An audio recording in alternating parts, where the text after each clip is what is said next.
पाकिस्तान और ऑस्ट्रेलिया के दरमियान खेले जाने वाले दूसरे टेस्ट मैच के दूसरे रोज ऑस्ट्रेलिया ने एडिलेड के मैदान में पाकिस्तानी बॉलर्स को रन्स के पहाड़ तले दबा दिया। एडिलेड टेस्ट में रन्स का सैलाब पाकिस्तानी बॉलर्स को बहा ले गया। ऑस्ट्रेलिया ने पहली इनिंग्स 589 रन्स पर डिक्लेयर कर दी। वार्नर ने अपने करियर की पहली और टेस्ट क्रिकेट की चौथी तेज तरीन ट्रिपल सेंचुरी स्कोर की और नाकाबिले शिकस्त 335 रन्स बनाए। वार्नर एडिलेड में सबसे बड़ी इनिंग्स खेलने वाले बल्लेबाज भी बन गए। ऑस्ट्रेलियाई बल्लेबाज लबुशेन ने भी मुसलसल दूसरी सेंचुरी बनाई और इस दौरान पाकिस्तानी बॉलर्स की खूब पिटाई लगाई गई। कौमी बॉलर्स ऑस्ट्रेलिया में विकेट लेना ही भूल गए। पाकिस्तानी बॉलर अब्बास, यासिर और मूसा बेबसी की तस्वीर बने रहे। कौमी बॉलर्स ने रन्स देने में सेंचुरियां बनाई। यासिर ने 197 रन्स, अब्बास ने 100, मूसा ने 118 रन्स दिए। शाहीन आफरीदी के अलावा कोई भी बॉलर विकेट न ले सका। ऑस्ट्रेलिया ने पहली इनिंग्स 589 रन्स 3 विकेट पर डिक्लेयर कर दी।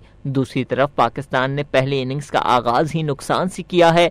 पाकिस्तान की पहली विकेट 3 रन्स पर गिर गई और इमामुल हक 2 रन्स बनाकर आउट हो गए। चीफ सेलेक्टर और हेड कोच मिसबाउल हक और बॉलिंग कोच वकार यूनुस के आने के बाद पाकिस्तान क्रिकेट टीम की परफॉर्मेंस में काफी खराबी नजर आ रही है। इसी हवाले से वजीर आजम इमरान खान के मुआविन खुसूसी बराए सियासी उमूर नईमुल हक ऑस्ट्रेलिया में पाकिस्तान क्रिकेट टीम की नाकस कारकर्दगी पर फट पड़े। समाजी राब्ते की वेबसाइट पर अपने पैगाम में नईमुल हक ने कहा, ऑस्ट्रेलिया में हमारी टीम की मुसलसल खौफनाक कारकर्दगी कोच और चीफ सेलेक्टर की तब्दीली का तकाजा करती है।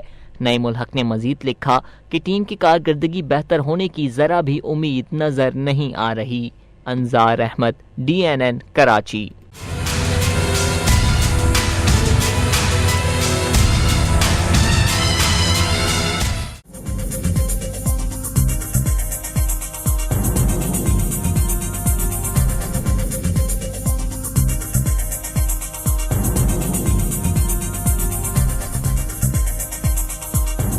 न्यूज़ से अपडेट रहने के लिए हमारे चैनल को सब्सक्राइब करें और बेल आइकन पर क्लिक करें।